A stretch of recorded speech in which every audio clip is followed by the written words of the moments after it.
Good morning, students. Today we are going to discuss theories of profit, which is the last topic of this chapter as well as the unit. So, there are mainly three different theories of profit. The first is risk bearing theory of profit, the second is innovation theory of profit, and the third is uncertainty bearing theory of profits. So, let us start with the first one, that is risk bearing theory of profit. Risk bearing theory of profit was developed by American economist Professor Hawley, and according to this theory, profit is not the reward for differential ability, but it is a payment made exclusively for bearing risk. Risk bearing theory એવું કહે છે કે profit છે ને એ entrepreneur છે એની different ability નહીં, but it is the reward for bearing risk. You know that in each and every business different kind of risk are involved. ઘણા બધા એવા રિસ્ક હોય છે કે જે બિઝનેસમાં ઇન્વોલ્વ હોય છે, અને આ રિસ્ક બેર કરવા માટે થઈને એન્ટરપ્રિન્યોરને જે રિવોર્ડ મળે છે, this reward is known as the profit. Entrepreneur undertakes the risk and he gets reward in the form of profit. Yes, definitely. One of the essential function of the entrepreneur is doing something which only he can do. Entrepreneur કંઈક એવું function perform કરે છે કે જે only he can do it, and something which he cannot hire someone else to do. A function perform કરવા માટે એ કોઈ બીજા પર્સનને હાયર નથી કરતા, અને એન્ટરપ્રિન્યોર છે એ પોતે જ એ ફંક્શન છે એ પરફોર્મ કરે છે, and that is Y entrepreneur છે એ આ ફંક્શન બીજા કોઈને ડેલિગેટ નથી કરતો અને પોતે જ રિસ્ક બેર કરે છે, and for that he earns profit. According to Hawley, it is the risk taking which is the special function of the entrepreneur. Yes, risk taking છે ને એ એન્ટરપ્રિન્યોરનું એક સ્પેશિયલ ફંક્શન છે. The reason is that he cannot delegate this function, that is risk taking, to anybody else. Entrepreneur છે ને એ કોઈ બીજાને બિઝનેસમાં risk લેવાનું ન કહી શકે. Only he has to take all the risks involved in the business. And we know that every business in modern time involves different types of risk. Some risks are predictable and some risks are not predictable. જો risk નહીં લે તો production છે એ continue થશે નહીં. But the bearing of risk is unpleasant and risksome. So, risk would not be borne without the expectation of reward. Yes, કોઈ પણ entrepreneur છે ને એ રિવોર્ડના એક્સપેક્ટેશન વગર કોઈ દિવસ કોઈ પણ ટાઈપનું રિસ્ક લેશે નહીં. Entrepreneur takes the risk, and that is why he gets the reward in the form of profit. But the degree of risk is different in the different industries. Even within the same industry, sometimes degree of risk is different, and the different degree of risk according to the ability of the entrepreneurs. જેટલી એન્ટરપ્રિન્યોરની ability ને એટલું એમાં risk, અને એના according એ reward છે એ earn કરી શકશે. If you remember one theory, risk and return theory, that is higher the risk higher will be the return. એટલે એવું કહે છે કે તમે જેટલું વધારે રિસ્ક લેશો ને બિઝનેસમાં એટલું જ વધારે તમને રિવોર્ડ મળશે. But it is not all the time. ઘણીવાર એવું પણ બને છે કે જો વધારે રિસ્ક લે તો લોસ પણ થઈ શકે છે. But one important thing is that the rate of profit should be more than the normal return on capital. એટલે પ્રોફિટનો રેટ છે ને એ રિટર્ન ઓન કેપિટલ કરતાં ઓલવેઝ વધારે હોવો જોઈએ. જો પ્રોફિટ છે એ રિટર્ન ઓન કેપિટલની સાથે ઇક્વલ અથવા એના કરતાં ઓછું હશે ને તો કોઈ પણ એન્ટરપ્રિન્યોર છે એ રિસ્ક લેવા માટે રેડી નહીં થાય. એન્ટરપ્રિન્યોર રિસ્ક શું કામ લે છે? બિકોઝ હી નો કે આટલું રિસ્ક લેશે તો એમાંથી એને આટલો પ્રોફિટ છે એ મળી શકે છે. સો profit should be always greater than the return on capital. Now, there are certain criticisms of this theory. Let us discuss one by one. The first criticism is that all the profit of the entrepreneur are not due to risk taking. Yes, આપણે એવું ન કહી શકીએ કે એન્ટરપ્રિન્યોરને જેટલો profit મળે છે ને એ રિસ્ક લેવા માટે થઈને જ મળે છે. Apart from this profit, it is also due to the superior organizational ability of the entrepreneur.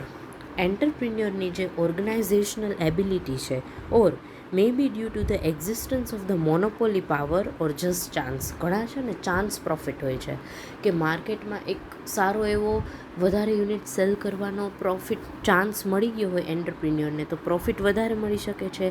Sometimes જો એન્ટરપ્રિન્યોરની માર્કેટમાં મોનોપોલી હોય, દેટ ઇઝ બીજા કોઈ સેલર માર્કેટમાં અવેલેબલ હોય જ નહીં અને વધારે પ્રાઇસ ચાર્જ કરી અને વધારે પ્રોફિટ છે એ અર્ન કરી શકે. So it is not necessary કે જેટલો પણ પ્રોફિટ છે it is because of the risk taking, but sometime profit may be for some other reasons also. The second criticism is that the theory establishes a direct relationship between profit and risk taking, but it is not correct. Yes, definitely. આપણે એવું કહીએ છીએ કે higher degree of risk higher will be the return, but sometimes it may happen કે જો વધારે પડતું risk entrepreneur લઈ લે તો એમાં એને પ્રોફિટની બદલે લોસ પણ મળી શકે. ઘણા એવા મોર રિસ્કી એન્ટરપ્રાઇઝીસ હોય તો એમાં લોસના ચાન્સીસ ઇન્વોલ્વ હોય છે. And profits are influenced by several other factors besides risk taking. Profit છે એ ખાલી રિસ્કથી જ ઇન્ફ્લુઅન્સ નથી થતું, એવા ઘણા બધા ફેક્ટર્સ છે કે જેને લીધે પ્રોફિટ છે એ ઇન્ફ્લુઅન્સ થાય છે. The third point is profit are the reward for the risk avoidance rather than risk taking. Yes, this is very interesting thing કે પ્રોફિટ છે ને it is reward for the risk taking. risk avoidance rather than risk taking. It means that જે entrepreneur છે ને એ always બિઝનેસમાં risk લેવાની તો વાત બરાબર છે પણ એની સાથે સાથે રિસ્ક રિડ્યુસ કરે છે, રિસ્કને ઓછું કરે છે, એને અવોઇડ કરે છે, એના લીધે પણ એને પ્રોફિટ છે એ વધારે મળતો હોય. તો આ રિસ્ક કેવી રીતે અવોઇડ થાય? By business ability, by his efficiency, by his skill, by his experience. Entrepreneur પોતાના એક્સપિરિયન્સ, પોતાની એબિલિટી અને એફિશિયન્સીથી રિસ્ક છે એને રિડ્યુસ કરી શકે છે and that is why he can earn profit. So profit are the reward for risk avoidance or risk minimization rather than risk taking. Yes, entrepreneur બિઝનેસમાં રિસ્કને ઓછું કરી દે છે એને લીધે પણ ક્યારેક પ્રોફિટ થતો હોય છે. મેં તમને હમણાં જ કીધું કે ઘણીવાર એવું બને કે વધારે પડતું રિસ્ક લેવાથી લોસ થાય, તો આ રિસ્કને જો મિનિમાઇઝ કરી દઈએ, રિડ્યુસ કરી દઈએ તો એન્ટરપ્રિન્યોરને વધારે પ્રોફિટ અર્ન થઈ શકે. Fourth point is Professor Knight has classified risk as unknown risk or insurable risk and unknown risk or non-insurable risk. Yes, Professor Knight રિસ્કને ટુ ટાઈપ્સમાં ડિવાઈડ કર્યા છે. First is known risk or uninsurable risk. Now, what is it? Non-risk or insurable risk are the risk which can be foreseen and therefore due provisions can be made to cover up such risk through insurance. Non risk એટલે એવા risk કે જે એન્ટરપ્રિન્યોરને પહેલેથી ખબર જ હોય છે કે બિઝનેસમાં આ ટાઈપનું રિસ્ક ઇન્વોલ્વ છે અને એની અગેન્સ્ટમાં ઇન્સ્યોરન્સ લઈ શકાય છે. Just for example, risk of a fire or theft in the industry. મને એવી બીક હોય કે કદાચ ક્યારેક મારી ફેક્ટરીમાં ફાયરની ચાન્સીસ છે, આગ લાગી શકે છે, તો એની માટે હું પહેલેથી જ ફાયર ઇન્સ્યોરન્સ લઈ શકું છું. તો હું એની માટે રેગ્યુલર પ્રીમિયમ પે કરી અને આ રિસ્કને સાવ અવોઇડ કરી શકું છું, મિનિમાઇઝ કરી શકું છું. And the amount of premium paid becomes a part of the cost of production. અને આ ફાયર ઇન્સ્યોરન્સ માટે મેં જેટલું પ્રીમિયમ પે કર્યું છે એ મારી કોસ્ટ ઓફ પ્રોડક્શન તરીકે કન્સિડર થઈ શકે છે. So according to professor Knight, insurable or foreseeable risk is in reality no risk. Professor Knight એવું કહે છે કે જે ઇન્સ્યોરેબલ રિસ્ક છે ને એ ખરેખર રિયાલિટીમાં રિસ્ક છે જ નહીં, બિકોઝ તમે એની માટે ઓલરેડી ઇન્સ્યોરન્સ લઈ જ લીધો છે, તો તમે એની માટે તમે એને રિસ્ક તરીકે કન્સિડર ન કરી શકો. So the second type of risk is unknown risk or non insurable risk. Yes, now હવે એવા રિસ્ક છે કે જે અનનોન છે, જેની તમને ખબર નથી અને એને માટે તમે કોઈ એવું સ્ટેપ લ્યો છો પ્રોફિટ અર્ન કરવા માટે, તો એવા રિસ્કને અનનોન રિસ્ક કહેવાય કે જેની અગેન્સ્ટમાં તમે કોઈ ઇન્સ્યોરન્સ લઈ શકતા નથી. Just for example, risk of a loss in the business due to fall in the demand.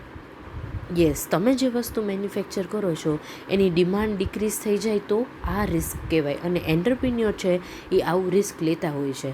It may happens that sometimes fashion છે કે જે કન્ઝ્યુમરની ઇન્કમ છે એમાં કોઈ ચેન્જ આવે તો ડિમાન્ડમાં પણ વેરિએશન આવી શકે છે.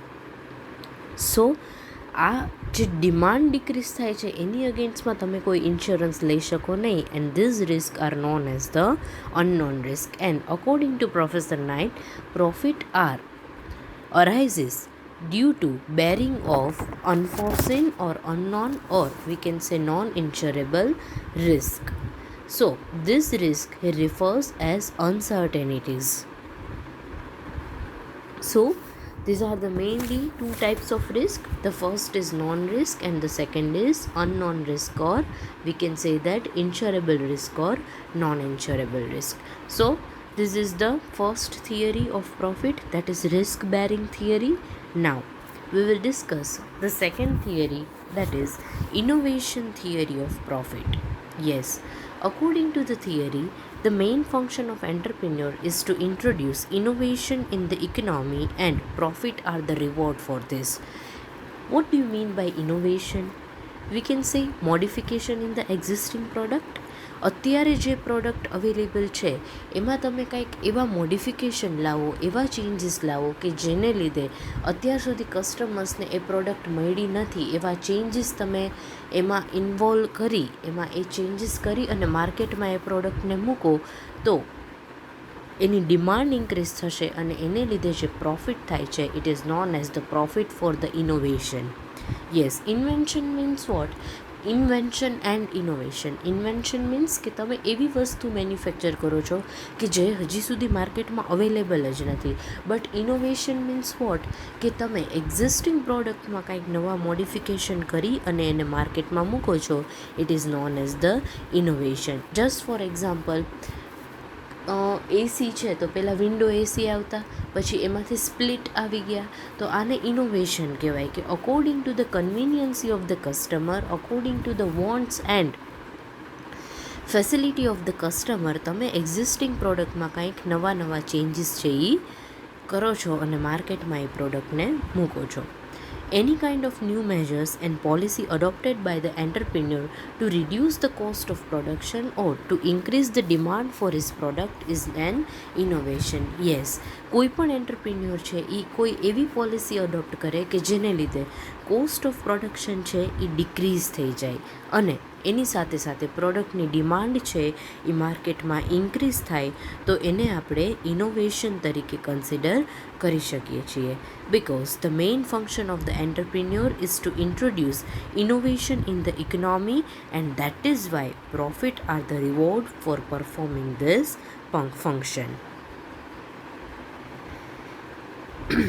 Now, innovation includes like introduction of the new machinery, new technique of production, exploitation of the new source of raw material, new and better method of organization, introduction of the new product, a new variety or design of the product, new method of advertisement, discovery of new market, etc. આ કોઈ પણ વસ્તુ તમે adopt કરો ને તો એને આપણે ઇનોવેશન તરીકે કન્સિડર કરી શકીએ. યસ, અત્યાર સુધી કોઈ એવી પ્રોડક્ટ હોય એ આઉટડેટેડ ટેકનોલોજીથી મેન્યુફેક્ચર થતી હોય અને હવે તમે એને ન્યૂ મશીનરીથી મેન્યુફેક્ચર કરો તો એનાથી એ પ્રોડક્ટમાં જે ચેન્જ આવે છે એનાથી એની ડિમાન્ડ છે એ ઇન્ક્રીઝ થઈ શકે છે. માર્કેટમાં કોઈ એવું નવું રો મટીરિયલ આવ્યું હોય અને એનો યુઝ કરીને તમે પ્રોડક્ટને મેન્યુફેક્ચર કરો, કોઈ નવી ટેકનોલોજી છે, કોઈ નવી મશીનરી છે, સારી advertisement, yes, more attractive advertisement so that you can increase the demand by attracting new customers. So all these things are involved in the innovation. And if innovation proves successful, that is, if it achieves the aim of either reducing the cost of production or increasing the demand for the product, it will give rise to profit. Yes, જો innovation છે એ successful થાય, that is કાં તો cost of production decrease થઈ જાય અને કાં પછી પ્રોડક્ટની ડિમાન્ડ છે એ ઇન્ક્રીઝ થઈ જાય, તો અલ્ટિમેટલી એન્ટરપ્રિન્યોર છે એને પ્રોફિટ અચીવ થાય છે. And the main purpose of ઇન્ટ્રોડ્યુસિંગ innovation by the entrepreneur is to earn profit. So the profit is both cause as well as the effect of innovation. Yes, profit earn કરવા માટે entrepreneur છે એ innovation કરશે, અને જો innovation કરશે તો એને profit મળશે. So we can say that profit છે ને it is the cause as well as the effect of innovation. Another important thing is to be noted over here is that innovation by themselves do not give rise to profit. The entrepreneurs may have or entrepreneur may have known or heard about the innovations, they may be having a perfect knowledge too about the same, but unless the innovation are used, introduced and put into practice, profit will not rise. Entrepreneur, હું entrepreneur છું, કોઈ નવો business કરવાની છું, મને ખ્યાલ છે કે આ ટાઈપના ઇનોવેશન હું કરી શકું છું અને પ્રોફિટ અર્ન કરી શકું છું, બટ જ્યાં સુધી હું એને પ્રેક્ટિકલી ઇમ્પ્લિમેન્ટ નહીં કરું ત્યાં સુધી મને પ્રોફિટ મળશે નહીં. તો એને આપણે ઇનોવેશન ન કહી શકીએ. જો આપણે બધું માઇન્ડમાં રાખ્યું હોય બટ જ્યાં સુધી એને ઇમ્પ્લિમેન્ટ ન કરીએ, એ થિયરીને અડોપ્ટ ન કરીએ, એ ચેન્જીસને કરીએ, પ્રોડક્ટમાં લાવીએ નહીં, તો પ્રોફિટ થાય નહીં. And those entrepreneurs who have the foresight, imagination, creativity, courage and wisdom to adopt different kind of innovations will definitely earn profit while other will lag behind. જે એન્ટરપ્રિન્યોર પાસે ફોરસાઇટનેસ છે, ઇમેજિનેશન છે, ક્રિએટિવિટી છે, એવા એન્ટરપ્રિન્યોરને જ innovation through profit મળે. બીજા entrepreneurs છે એને પ્રોફિટ અર્ન કરી શકે નહીં.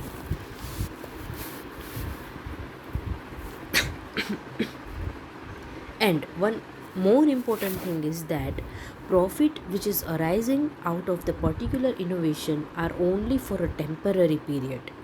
Yes, કોઈ પણ ઇનોવેશન તમે માર્કેટમાં મૂકો છો પ્રોડક્ટમાં, તો એ ટેમ્પરરી પીરિયડ માટે જ છે, એવું નથી કે આ પરમનન્ટ છે. Innovation is a continuous process. Continuously તમારે તમારી એક્ઝિસ્ટિંગ પ્રોડક્ટ છે એમાં કાંઈ ને કાંઈ ચેન્જીસ લઈ આવી અને માર્કેટમાં મૂકવાની છે. જસ્ટ એક જ એક્ઝામ્પલ આપું કે તમે આજે કોઈ સેલફોન, હું લેટેસ્ટ ટેકનોલોજીવાળો આજે સેલફોન પરચેસ કરીશ ને, તો નેક્સ્ટ ડે કાલે એક નવી ટેકનોલોજી ઇન્ટ્રોડ્યુસ થઈ જશે.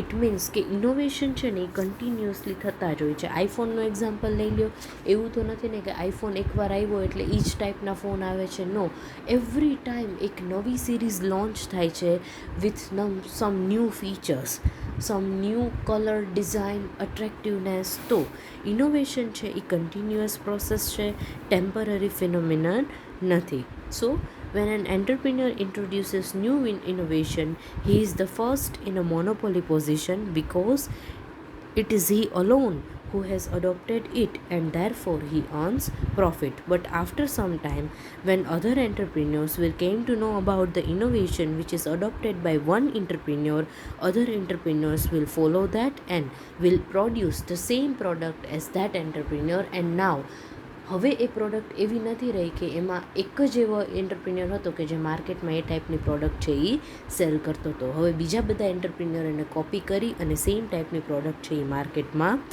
સેલ કરશે અને જે પ્રોફિટ છે એ ડિસઅપિયર થઈ જશે. બટ જો એન્ટરપ્રિન્યોર છે એ કન્ટિન્યુઅસ બેઝિસ ઉપર કાંઈ ને કાંઈ નવા ફીચર્સ એડ કરશે, મોડિફિકેશન કરશે, તો પ્રોફિટ છે એ વધારે અર્ન કરી શકશે. નાઉ our next thing in this theory is criticism of the theory. Yes, હવે આ થિયરીને કેવી રીતે ક્રિટિસાઇઝ કરી છે એ પણ ડિસ્કસ કરીએ. This theory do not consider the element of uncertainty. Yes, અહીંયા એવું કહે છે કે ઇનોવેશન થિયરી છે ને એ અનસર્ટેનિટીને કન્સિડર કરતી નથી, but uncertainty is an important factor which give rise to profit. According to Professor Knight, the main emphasis should be placed on uncertainty and not on the innovation. The reason is that even in the absence of innovation, entrepreneur would be able to earn profit if he can predict the future with a fair degree of certainty. Professor Knight એવું કહે છે કે જો innovation નહીં હોય ને તો પણ એન્ટરપ્રિન્યોર પ્રોફિટ તો અર્ન કરી જ શકે છે. ક્યારે? કે જ્યારે કોઈ અનસર્ટેનિટી બેર કરવા માટે એ રેડી હોય તો. The second point is, besides innovation, there are also other factors which give rise to profit. Yes, innovation સિવાય ઘણા બધા ફેક્ટર છે જેના થ્રુ પ્રોફિટ અર્ન થઈ શકે છે. Just for example, existence of monopoly, chance profit, etc. The third point is, this theory does not consider profit as the reward for risk taking. Yes, હવે આ થિયરી છે ને એ પ્રોફિટને risk taking માટે થઈને પણ પ્રોફિટ મળી શકે છે એ ક્યાંય કન્સિડર કરતી નથી. The entrepreneur is never the risk bearer. The one who gives credit comes to grief if the undertaking fails. It is not correct. That is, અત્યારની જે મોડર્ન ઇન્ડસ્ટ્રી છે એમાં ઘણા બધા પ્રોબ્લેમ્સ હોય છે, ઘણા બધા ચેલેન્જીસ ફેસ કરવાના હોય છે. તો આ થિયરી છે ને એ profit as a reward for the risk taking, કે એન્ટરપ્રિન્યોર છે એને રિસ્ક લીધું છે એટલે એને રિવોર્ડ મળ્યું છે, એ ક્યાંય કન્સિડર કરતી નથી. The fourth point is, profit are not due to innovations but also due to superior organizational ability of the entrepreneurs. Yes, definitely આપણે એવું ન કહી શકીએ કે પ્રોફિટ છે એ ખાલી ઇનોવેશન માટે થઈને જ મળે છે, but it is the reward for the ability, for the knowledge, for the skill, for the experience of an entrepreneur. So these are the main four criticisms of the innovation theory of profit. Now we are going to discuss the third and the last theory, that is uncertainty bearing theory of profit. According to this theory, profit is the reward for uncertainty bearing. Yes, uncertainty bearing theory એવું કહે છે કે જો કોઈ પણ entrepreneur બિઝનેસમાં uncertainty બેર કરશે તો એના થ્રુ એને પ્રોફિટ અર્ન થશે. He made distinction between, that is Professor Knight. This theory was developed by Professor Frank H. Knight, and he says that he made distinction between risk and uncertainty. એ એવું કહે છે કે risk and uncertainty and predictable and unpredictable changes છે એના વચ્ચે એક distinction છે, difference છે. According to Professor Knight, mere fact of change will not give rise to profit if these changes are predictable and known beforehand. According to this theory, એવું કહેવાય છે કે જો કોઈ પણ ચેન્જીસ થતા હોય અને એ ચેન્જીસ છે એ પહેલેથી જ પ્રિડિક્ટેબલ હોય છે અને એન્ટરપ્રિન્યોરને ખબર જ હોય છે કે આ ટાઈપના ચેન્જીસ થવાના છે, તો એવા ચેન્જીસથી ક્યારેય પ્રોફિટ અર્ન થતો નથી. It is only those changes which are unpredictable and whose occurrence cannot be known beforehand, and that will give rise to pure profits. એવા ચેન્જીસ કે જેની એન્ટરપ્રિન્યોરને પહેલેથી ખબર જ નહોતી, that are completely unpredictable, અને પહેલેથી તમે એની માટે કોઈ પણ ઇન્સ્યોરન્સ નથી લઈ શકતા, એની માટે કોઈ એક્શન્સ નથી લઈ શકતા, તો એવા ચેન્જીસને લીધે જ પ્રોફિટ છે એ અર્ન થતો હોય છે. It can be said that if no changes takes place in the economy, or if the changes which are taking place in the economy are predictable and can be foreseen, there would be no uncertainty about the future and there will be no profits. અહીંયા એવું કહે છે કે જો કોઈ પણ changes થાય જ નહીં અને કાં તો ચેન્જીસ એવા થાય કે જે પહેલેથી પ્રિડિક્ટેબલ જ છે, નોન છે, તો એવા ચેન્જીસ થ્રુ ક્યારેય પ્રોફિટ અર્ન થતો નથી. If the future conditions are completely known and predictable in the present, then the forces of competition would work and prices would be equal to the cost and ultimately there would be no profit. મને ખબર જ છે કે ફ્યુચરમાં આવા changes થવાના છે, demand આટલી ચેન્જ થવાની છે, તો હું અત્યારથી જ પ્રાઇઝીસમાં એવા ચેન્જીસ કરી દઈશ બિકોઝ ઓફ ધ કોમ્પિટિશન કે પ્રોફિટ છે એ અર્ન થશે જ નહીં. So according to this theory, profit is the reward for bearing uncertainty in the business, for doing things which are completely uncertain, unpredictable. And according to Professor Knight, it is our ignorance about the future and uncertainty of it that gives rise to profit. જો આપણે ફ્યુચરમાં ક્યાં changes થવાના છે એ ચેન્જીસના according સે for example demand અને supply future conditions છે એ તમને ખબર જ નથી કે ડિમાન્ડમાં કેટલો ચેન્જ આવશે, સામે સપ્લાયમાં કેટલો ચેન્જ આવશે. અત્યારે હું પ્રોડક્શન કરું છું 50,000 યુનિટનું, હવે એવું પણ પોસિબલ બને કે ફ્યુચરમાં એ 50,000 યુનિટ સેલ ન થાય અને કદાચ જો 50,000 યુનિટ સેલ થઈ જાય તો મને પ્રોફિટ મળશે. તો આ વસ્તુ સર્ટેન નથી કે ફ્યુચરમાં હું જે પ્રોડક્ટ મેન્યુફેક્ચર કરું છું એની ડિમાન્ડ કેટલી હશે. It is completely uncertain and that is why profit is the reward for this uncertainty. જો ડિમાન્ડ છે એ મારા પ્રોડક્શનની અકોર્ડિંગ મારી ફેવરમાં હશે તો મને પ્રોફિટ છે એ મળશે. And that is why profit accrues to those entrepreneurs who bear the uncertainty. એટલે આ થિયરી એવું કહે છે કે પ્રોફિટ છે એ એવા જ એન્ટરપ્રિન્યોર્સને મળશે કે જે બિઝનેસમાં અનસર્ટેનિટી બેર કરવા માટે રેડી હોય છે. જસ્ટ ફોર એક્ઝામ્પલ કઈ ટાઈપની અનસર્ટેનિટીઝ હોય છે કે કોઈ પણ એન્ટરપ્રિન્યોર છે એ કોઈ પણ ઓર્ગેનાઇઝેશનમાં વર્ક કરે છે, કોઈ બિઝનેસ કરે છે, તો એનું મેઇન ફંક્શન કયું છે? Anticipation of the future events. મારે પ્રોડક્શન માટે બધી જ વસ્તુને કન્સિડર કરવાની છે. Availability of the raw material, factors of production, land, labour, capital, કે આ બધું મને અવેલેબલ છે કે નહીં. ફ્યુચરમાં કોઈ એવું રો મટીરિયલ છે કે જેની સ્કેરસિટી ક્રિએટ થવાની હોય કે મારે પ્રોડક્શન કરવા માટે કેટલા રો મટીરિયલની રિક્વાયરમેન્ટ હશે, કેટલી ફિનાન્સની રિક્વાયરમેન્ટ હશે. તો આવી બધી વસ્તુ હું પહેલેથી જ ડિસાઇડ કરી અને એની માટે પ્રિપેર્ડ રહીશ. તો હા, એવું નથી કે હું એક્ઝેક્ટ પ્રિડિક્શન કરી શકું. આ બધી વસ્તુને મારે એસ્ટિમેટ કરવાના છે. યસ, ફેક્ટર્સ ઓફ પ્રોડક્શન છે એને મારે જે રેમ્યુનરેશન પે કરવાની છે એ જેવું પ્રોડક્શન પ્રોસેસ કમ્પ્લીટ થશે એટલે મારે એને રિવોર્ડ આપવો પડશે. સે ફોર એક્ઝામ્પલ લેબર છે તો મારે લેબરને વેજીસ પે કરી દેવા પડશે. રો મટીરિયલ પરચેસ કર્યું છે તો મારે એને પણ પે કરવા પડશે. લેન્ડ છે તો એનું રેન્ટ પે કરવું પડશે. કેપિટલ બોરો કરી છે તો એની માટે ઇન્ટરેસ્ટ પે કરવું પડશે. પણ ક્યારે? જેવી પ્રોડક્શન પ્રોસેસ કમ્પ્લીટ થાય એવું જ મારે ફેક્ટર્સ ઓફ પ્રોડક્શન છે એને રેમ્યુનરેશન પે કરી દેવી પડશે. બટ અહીંયા ઇમ્પોર્ટન્ટ વસ્તુ શું છે કે જેવું પ્રોડક્શન કમ્પ્લીટ થઈ ગયું એવી મને ઇન્કમ અર્ન નહીં થાય. મારી માટે ઇન્કમ ક્યારે જનરેટ થશે કે આ જે પ્રોડક્શન થયું છે એને હું માર્કેટમાં મૂકીશ અને સેલ થશે, પછી એમાંથી રેવન્યુ જનરેટ થશે. હવે પ્રોડક્શન થઈ ગયું અને સેલ થશે, આ બે વચ્ચે એક ટાઈમ લેગ છે. બટ આ ટાઈમ લેગ માટે હું લેબર્સને એમ ન કહી શકું કે માર્કેટમાં સેલ થશે પ્રોડક્ટ પછી જ હું તમને વેજીસ પે કરીશ. નહીં, મારે એને વેજીસ તો એડવાન્સમાં પે કરી દેવાના છે. તો હવે શું થશે? હવે અનસર્ટેનિટી ક્યાં આવે છે એ હું તમને સમજાવું. પ્રોડક્શન પ્રોસેસ કમ્પ્લીટ થઈ ગઈ અને મેં ફેક્ટર્સ ઓફ પ્રોડક્શનને રેમ્યુનરેશન પે કરી દીધી છે.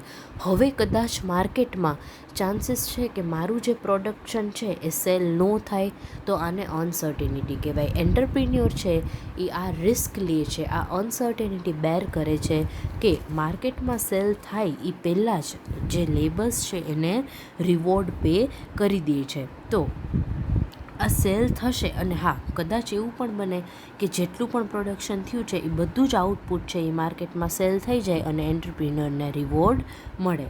સો તમને ખ્યાલ જ છે કે આ બધી વસ્તુ છે ને એક કોન્ટ્રેક્ચ્યુઅલ હોય છે. ફ્યુચર કન્ડિશનના બેઝડ ઉપર એક એન્ટિસિપેશન કે અત્યારે ફ્યુચરમાં આવું કરશું અને અત્યારે આપણે એવું એ પ્રમાણે પ્રોડક્શન કરીએ છીએ. જસ્ટ પાછું એક એક્ઝામ્પલ આપું કોરોનાનું, કે કોરોના આવ્યો અને લોકડાઉન થયું એ પહેલાં ઘણા બધા એવા એન્ટરપ્રિન્યોર્સ છે કે જેણે પ્રોડક્શન કરીને રાખી દીધું હતું. હવે એવું બન્યું કે લોકડાઉન થયું તો એને સેલ ન પણ થયું. તો જુઓ, આ એક અનસર્ટેનિટી છે. આ એવી સિચ્યુએશન છે કે જેને તમે કોઈએ પણ પ્રિડિક્ટ નહોતી કરી.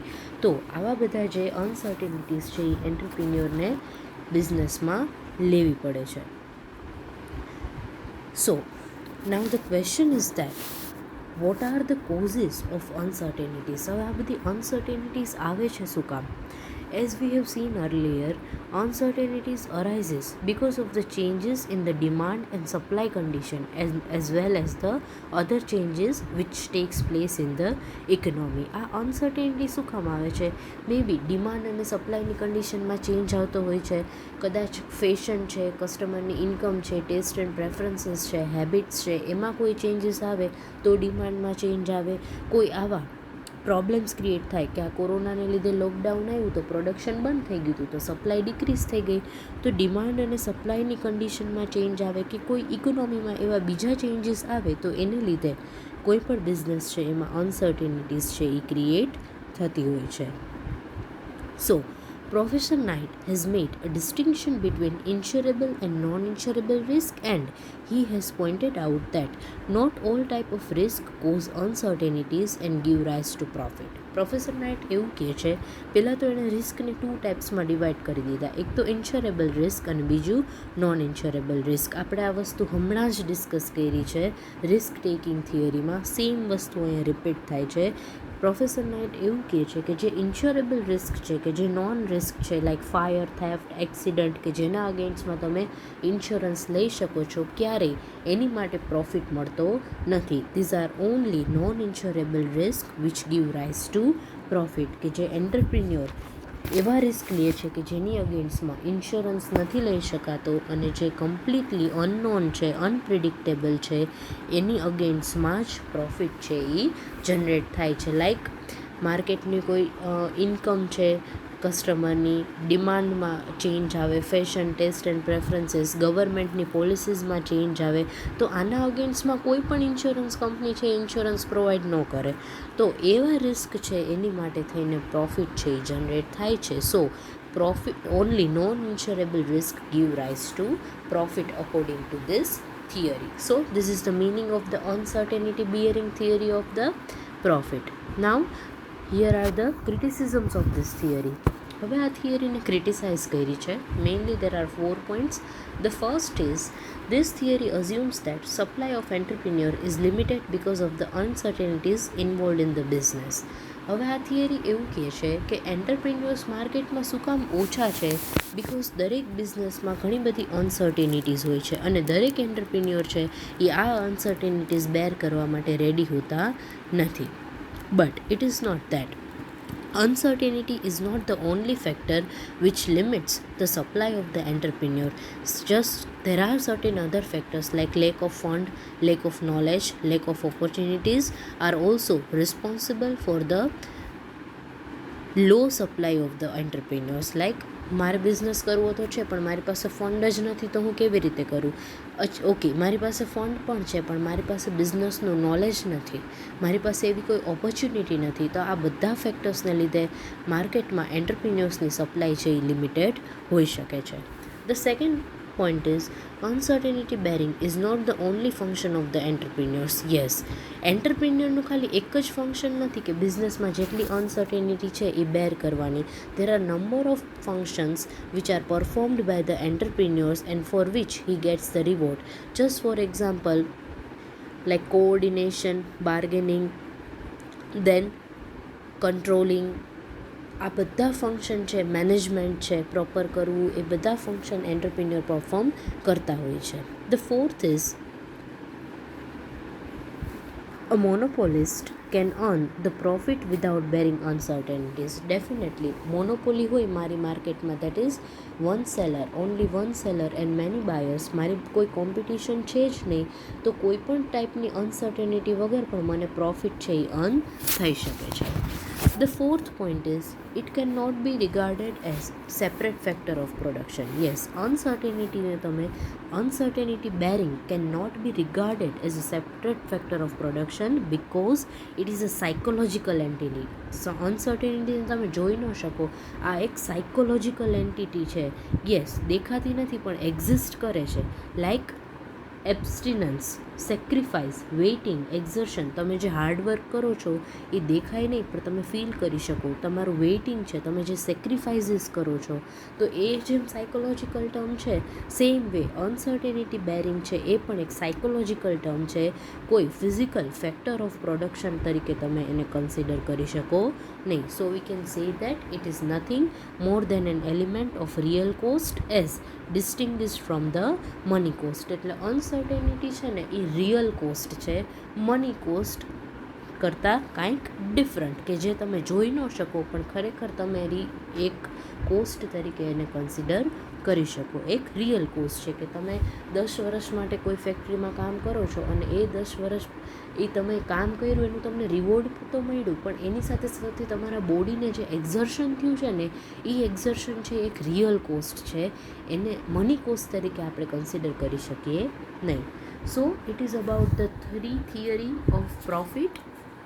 Now our next point is justification of profit. હવે અહીંયા એવું કહે છે કે પ્રોફિટને જસ્ટિફાઈ કરવાનું છે, કે પ્રોફિટ કોઈ પણ અર્ન કરવો એ કોઈ પણ બિઝનેસ માટે જસ્ટિફાઈડ છે કે નહીં. We have seen that profit is the reward for the risk taking and uncertainty bearing. આપણે આ વસ્તુ તો પહેલાં જ જોઈ છે કે કોઈ પણ એન્ટરપ્રિન્યોર છે એને પ્રોફિટ શું કામ મળે છે કે એ બિઝનેસમાં રિસ્ક લે છે અને અનસર્ટેનિટીઝ છે એ બેર કરે છે. But the socialist have considered it as an evil. Socialist છે એ પ્રોફિટને એવિલ તરીકે કન્સિડર કરે છે. એવિલ મીન્સ આપણે એક દૂષણ તરીકે કન્સિડર કરી શકીએ, બિકોઝ ધ પ્રોફિટ છે એ કોઈ પણ એન્ટરપ્રિન્યોર્સ અહીંયા એવું માને છે કે એ લેબરનું એક્સપ્લોટેશન કરી અને પ્રોફિટ અર્ન કરે છે.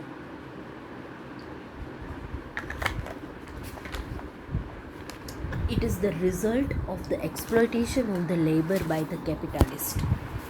જે પણ મેઇન બિઝનેસ ઓનર છે એ લેબર પાસે વધારે કામ કરાવી અને ઓછું રિવોર્ડ પે કરી અને પ્રોફિટ અર્ન કરે છે.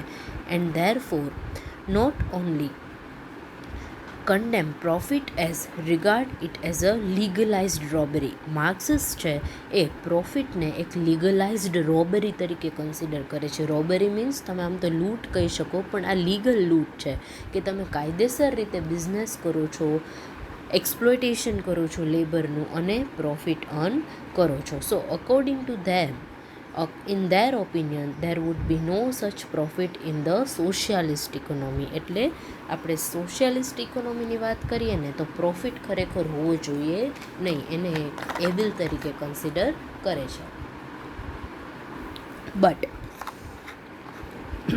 we know that entrepreneur performs number of functions for which he gets profits. So profit is not a dirty word. Profit છે એન્ટરપ્રિન્યોરને શું કામ મળે છે કે એ ઘણા બધા ફંક્શન્સ છે એ પરફોર્મ કરે છે. It is not correct to say that profit are the result of the exploitation or are the legalized robbery. આપણે એવું ન કહી શકીએ કે પ્રોફિટ છે ને એ લેબરનું એક્સપ્લોટેશન કર્યું એટલે જ થાય છે અને એક લીગલાઇઝડ રોબરી છે. એન્ટરપ્રિન્યોર છે એ રિસ્ક લે છે, અનસર્ટેનિટી બેર કરે છે, પ્રોડક્શન કરે છે, કોઓર્ડિનેશન આપણે કીધું, એની સ્કિલ થ્રુ, એની એફિશિયન્સી થ્રુ એક બિઝનેસ ચલાવે છે અને આ બધા ફંક્શન પરફોર્મ કરવા માટે થઈને એન્ટરપ્રિન્યોર છે એને રિવોર્ડ મળે છે. And that is why we can say that profit is not a dirty word. And without profit, hardly any entrepreneur would come forward to bear the risk and uncertainty which are inevitably associated with the modern business. જો કોઈ પણ એન્ટરપ્રિન્યોરને profit મળતો જ ન હોય તો એ શું કામ કોઈ બિઝનેસ કરશે? આ બધા ફંક્શન એ પરફોર્મ કરશે જ નહીં અને આપણને એનો બેનિફિટ પણ નહીં મળે. આ ડિફરન્ટ કાઇન્ડ ઓફ પ્રોડક્ટ છે, આપણે ઇનોવેશન કીધું કે એન્ટરપ્રિન્યોર છે એ ડિફરન્ટ ઇનોવેશન કરે છે અને કસ્ટમરની નીડ્સ અને વોન્ટ સેટિસ્ફાઈ કરે છે. તો આ કાંઈ પોસિબલ જ નહીં થાય જો એન્ટરપ્રિન્યોરને પ્રોફિટ મળતો ન હોય. So, if the entrepreneurs earn profit by exploiting labors and forming monopolies and by adopting any unfair practices, it is not justified. જો કોઈ એન્ટરપ્રિન્યોર છે એ લેબરનું એક્સપ્લોટેશન કરતો હોય, એન્ટરપ્રિન્યોર છે એ માર્કેટમાં પોતાની મોનોપોલી રાખી અને હાઈ પ્રાઇઝીસ ચાર્જ કરે કસ્ટમર પાસેથી, કાં પછી કોઈ અનફેર પ્રેક્ટિસીસ કરે કે કોઈ નવા કોમ્પિટિટર્સ છે એને માર્કેટમાં એન્ટર જ ન થવા દે, તો આવું બધું કરતા હોય તો પ્રોફિટ છે એ જસ્ટિફાઈડ ન ગણી શકીએ. બટ જો એન્ટરપ્રિન્યોર છે એ બધા ફંક્શન્સ પ્રોપરલી પરફોર્મ કરે અને કસ્ટમર્સ છે એને ડિફરન્ટ ટાઈપ ઓફ પ્રોડક્ટ છે એ રિઝનેબલ પ્રાઇસ ઉપર પ્રોવાઈડ કરે તો at that time we can say that profit is justified. So there is nothing objectionable if entrepreneurs earn fair and reasonable profit. Yes, દરેક entrepreneur છે એ પોતે different functions perform કરે છે એની માટે એને પ્રોફિટ અર્ન થતો હોય છે. અને જો એ રિઝનેબલ માર્જિન રાખે, કારણ કે કોઈ પણ એન્ટરપ્રિન્યોર છે એ કોસ્ટ ઓફ પ્રોડક્શન છે એના કરતાં વધારે જ પ્રાઇસ રાખશે, કારણ કે એમાં એનો પ્રોફિટ માર્જિન એડ કરવાનો હોય. કોઈ પણ એન્ટરપ્રિન્યોર કોસ્ટ પ્રાઇસથી માર્કેટમાં પ્રોડક્ટ સેલ ન કરે. એણે જે કામ કર્યું છે, એણે જે લેબર્સને પે કર્યા છે, એની માટે થઈને જે એણે સેક્રિફાઇસીસ કર્યા છે, રિસ્ક લીધું છે, તો એની માટે થઈને એને પ્રોફિટ મળવો જોઈએ. So it is about the justification of profit. Some says that profit is not justified, while other says that profit is justified if it is reasonable and entrepreneurs do it for the sake of the customers, and if they add reasonable margin of the profit in the product without exploiting the labors. Now here we are done with the 4th unit. So in the next lecture I am going to start the first unit, that is pricing analysis 1, which includes market structure. Now we are going to discuss 4 different market: perfect competition, monopoly, oligopoly and monopolistic competition. So see you all in the next session.